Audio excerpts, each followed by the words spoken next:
खानदानी मोरे मोरे ससुरारी। अच्छा देख मोरे ससुरारी में मोर ससुर हवा, अच्छा मोर सास यही, मोर सारा हवा, मोर सरहज यही, मोर एगो छोटकी सरुआई है।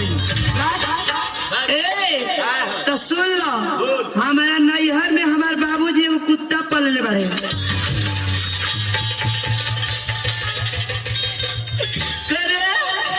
हो आई बता कि तोर बाबूजी तोरे माई के छोड़ के कुकुर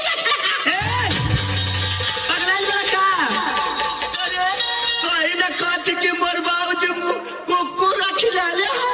अरे रखले ना है, पलले बारे पलले हम। हाँ आज तोरी के का कहूँ, हम तो समझो कि तोर बाबूजी तोरे माई के छोड़ के कुकुर रखिला पगलाई लगा तो ही न कहती है। ऐसे न बोले के चाहे कि मोर बाबूजी एगो कुकुर पलले हो। सुना, जे हमरे घरे अंची लोग जाला ओकरा के इतना भोकेला कि कपड़ा टन टन माथा ठक ठक करे। अरे का हो आई बता कि तो हो के सरवा भोकेला। ए जी, एक दिन हमसे बहुत बड़ा गलती हो गई रहे। रात होत रहे, शाम के बेरा रहे और हम धीरे धीरे जात रहे, तब लगे कि हमार करेजा सन सन सन करे। आयो बापा, तो उसरवा पीछवा से आके भोंक देले होई ना। हाँ तो उनको बुझबे ना कइल कि अरे लकी पूछो हाय हमार हालत बेकार हो गई। लेकिन यही तरी तोरी बहनियों के भोंकेला। ये दादा, एक दिन हमारे माई आवत रहे ना, तो वो बच गई, नहीं तो वो के भोंक।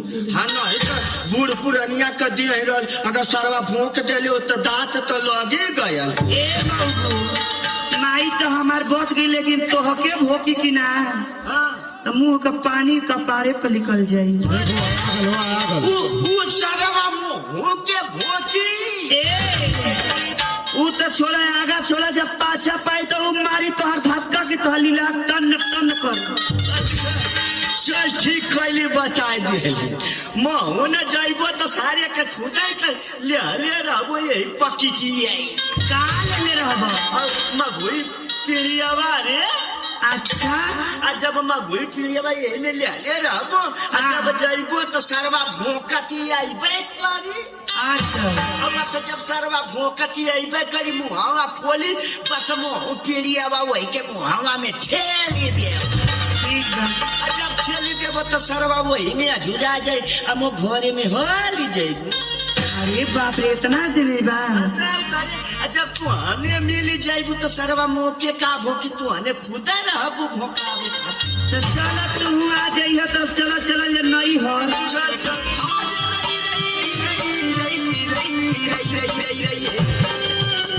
बनावे लगलू जब से गोरी इश्का बनी,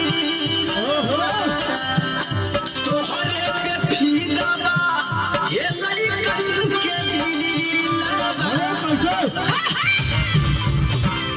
खजाना लगाई के हिलौलो मौजिला, खजाना लगाई हिलौलो मौजिला, खजाना लगाई के हिलौलो मौजिला, खजाना लगाई के बोल झूला हरे बालू पाके मोरी बालू, बोल झूला हरे बालू पाके मोरी बालू, खजा बचवलू हरी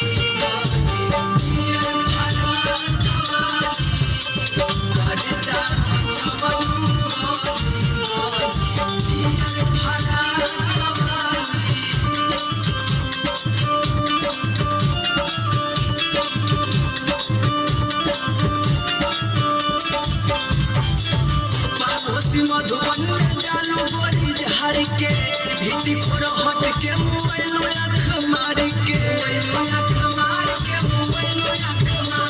मोहन्ना बची रैया कोट में भइल चक्का जाम हो, पासार तन पूरा रटे तोहरे ही नाम हो, तोहरे ही नाम बोली तोहरे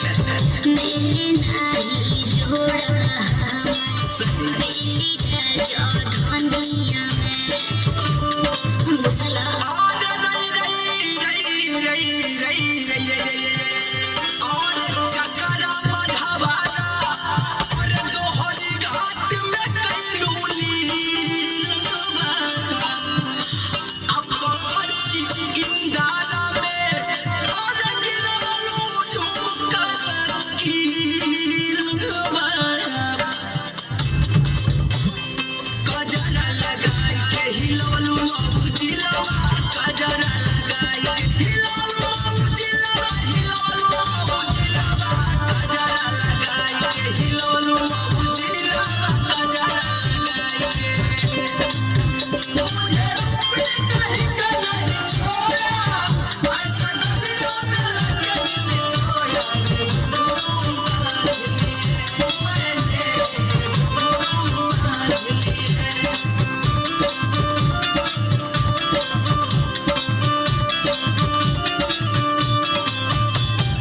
गाजोपुर सरावा के मन बहकावे चोर पाया हथनी के जीव डहकावेलू बड़े कमरिया में होले रोज लड़किया पूरा घाट सिपा साफ करे पड़िया जे पड़िया बोली रोजे पड़िया सुना उगा जैसन वो बाटे जैसन घायल अच्छा देख के दीवाना भइले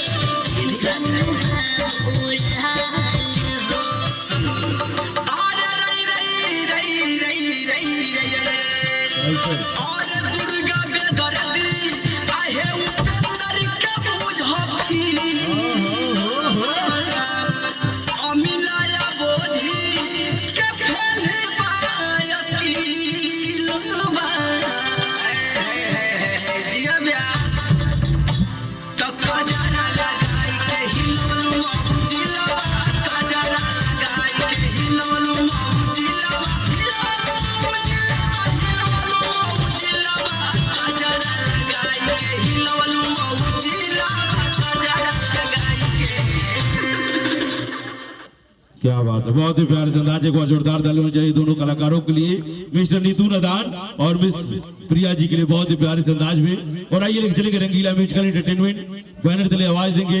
बहुत ही प्यारी सी कलाकार को मंच पे बुलाना चाहेंगे। मिस पायल जी और तमन्ना जी को एक साथ मंच पे बुलाएंगे खूबसूरती के अंदाज में। और ऑपरेटर भाई से चाहेंगे कोई प्यारा संगीत आप प्ले करेंगे। ऑपरेटर महोदय जी बहुत ही प्यारे से अंदाज में कोई खूबसूरत संगीत आवाज उठाएंगे। बटन दबाइए, पायल और तमन्ना एक साथ मंच पे आइए।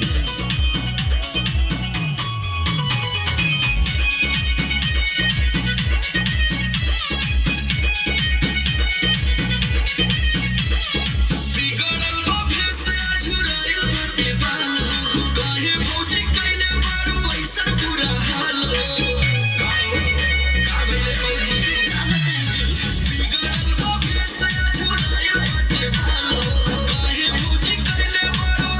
बुरा हाल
ओहो चाहे सोनू सा मोर कोइले मन माने अरे बाप रे जोश में रहने का हो हमारा पे करा तू उम्मीद हो इतना न क्या करा तमन्ना क्या के अरे हमार पतिया माना भौजी छौके तेल लेके जीरे धीरे छौके तेल लेके जीरे धीरे